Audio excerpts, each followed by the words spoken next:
Alô, você que me acompanha aí neste momento, um ótimo dia para todos nós e hoje estamos aqui mais uma vez juntos para dar continuidade ao nosso conteúdo. Na última aula nós vimos alguns métodos de orientação, só que hoje eu quero mostrar para vocês alguns instrumentos de orientação. A gente já sabe o método, que é a rosa dos ventos e os seus pontos cardeais, colaterais e subcolaterais, e hoje nós vamos ver alguns instrumentos, por exemplo, bússola, por exemplo, GPS. Primeiro vamos iniciar pela bússola. Pessoal, o que é a bússola? A bússola ela vai ser nada mais nada menos do que um instrumento utilizado por uma agulha e essa agulha ela vai estar magnetizada, sempre apontando para o norte. E aí, antes de vermos esse detalhe da bússola, eu quero que os senhores compreendam isso aqui, ó. Uma estrutura do norte geográfico e do norte magnético. Por quê? Nós temos o norte geográfico, que é exatamente o polo norte, e o norte magnético, que vai ter aí uma certa diferença em relação ao norte geográfico. Quando nós pegamos uma bússola, ela não aponta para o norte geográfico. Quando nós pegamos uma bússola, ela aponta para o norte magnético. Então, se você, por exemplo, um dia quiser ir para o Polo Norte, você tem que pegar essa bússola e ir em direção ao norte, só que em determinado ponto você vai ter que fazer um desvio, que vai ser essa falha que tem na localização. O ponto interessante é o seguinte: por que nós temos essa inclinação aqui? Pessoal, isso aqui é como se fosse o planeta Terra.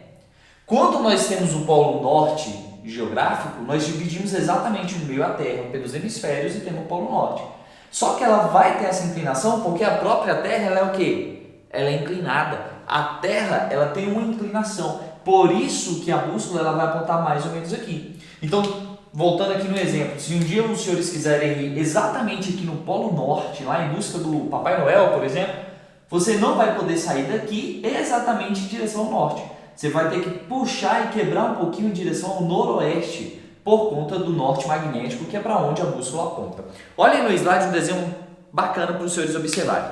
Aí no slide os senhores estão vendo o desenho do planeta, e esse desenho do planeta está representando justamente o que eu tentei simbolizar aqui. Os senhores vão perceber que nós temos uma linha central que divide a Terra em dois hemisférios, essa linha conhecida como meridiano de Greenwich, que estudaremos mais a seguir.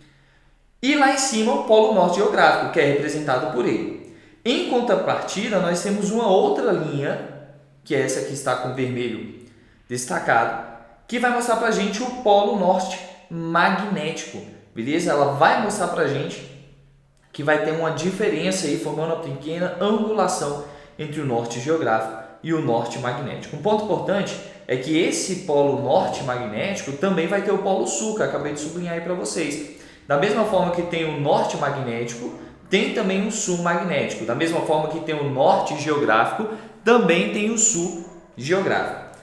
E aí nós temos a bússola, né? Explicando agora o funcionamento da bússola. Olha aqui para mim rapidinho.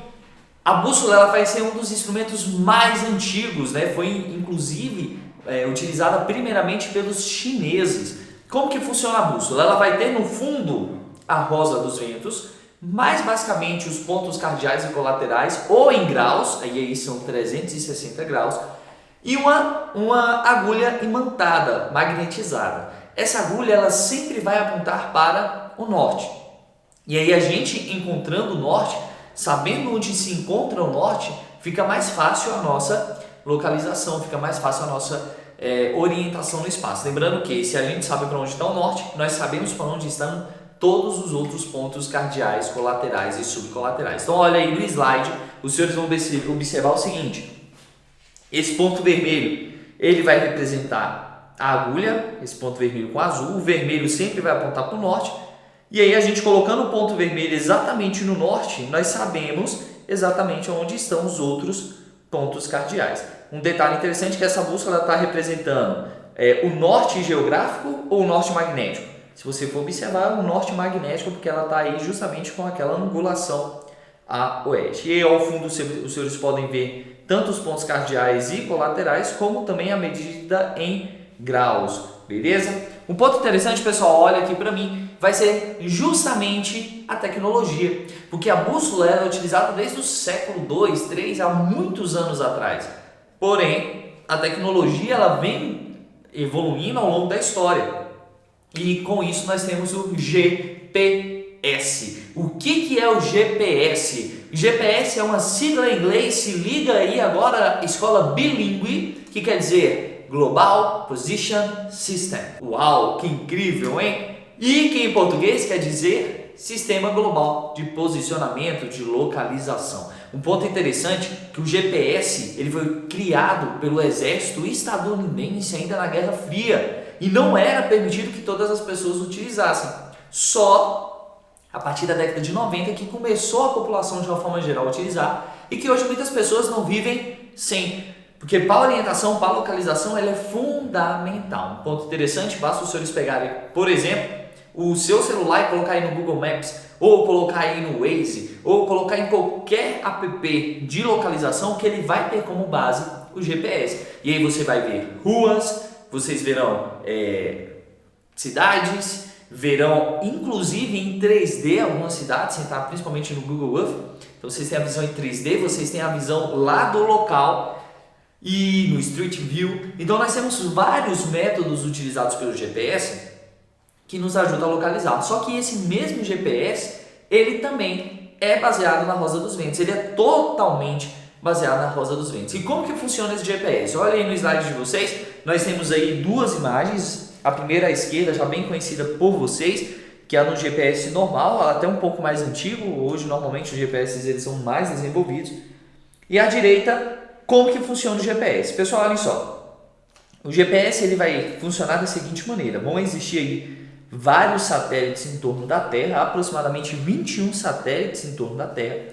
E esses satélites eles vão tirando fotos, literalmente, do planeta. E essas fotos são trabalhadas e enviadas para os aplicativos. Olha aqui para mim. Cuidado! A imagem que você recebe no seu celular, a imagem que você recebe no seu computador, não é a imagem que já vem do GPS. Essa imagem ela ainda é processada, essa imagem ainda é trabalhada. A imagem do GPS original, quando vem, você não entende nada. Até mesmo porque ela vem basicamente em 3 cores, branco, preto e rosa. Então vai para um centro de processamento e nesse centro de processamento a gente tem aí o GPS da forma que você conhece. Então olha só, nós vamos ter o satélite em órbita, aproximadamente 21 satélites. Esses satélites mandam para um centro de recepção a imagem. Nesse centro de recepção, essa imagem é processada. E após ser processada, essa imagem é elevada ao seu celular ou ao seu aplicativo. Beleza? Então é todo um processo que tem para ela chegar da forma que você pega, de forma tão fácil de utilizar, um manuseio muito tranquilo. Beleza? Então esse é um processo de um GPS. Hoje o GPS é possível calcular tempo, o GPS hoje vê onde tem engarrafamento, o GPS vê qual é o trajeto mais rápido e um ponto interessante, o GPS também tem lugares que é proibida a sua utilização. Em alguns países, se você pegar como por exemplo o Irã, alguns lugares da Coreia do Norte, alguns lugares da China, alguns países que antes eram socialistas e que hoje ainda tem uma política ainda fechada, o GPS ele não tem permissão para divulgação de imagens. Então em alguns países quando você coloca lá, façam aí a pesquisa depois, em alguns lugares quando vocês colocam parece tudo borrado. Por quê? Porque não é permitido a imagem, porque até hoje o GPS ainda pode ser utilizado para fins militares, beleza? Então senhores, dêem uma olhada aí no slide. O GPS funciona basicamente dessa forma e fica para atividade de casa as páginas 62, 63 de 1 a 4. Olha aqui para mim, professor, não acabou o capítulo, não acabou, mas na próxima aula nós iniciamos a finalização desse capítulo para passar as demais atividades, beleza? Então, para esse ciclo, atividades da página 62 e 63, de 1 a 4. Valeu, galera, forte abraço e até a próxima!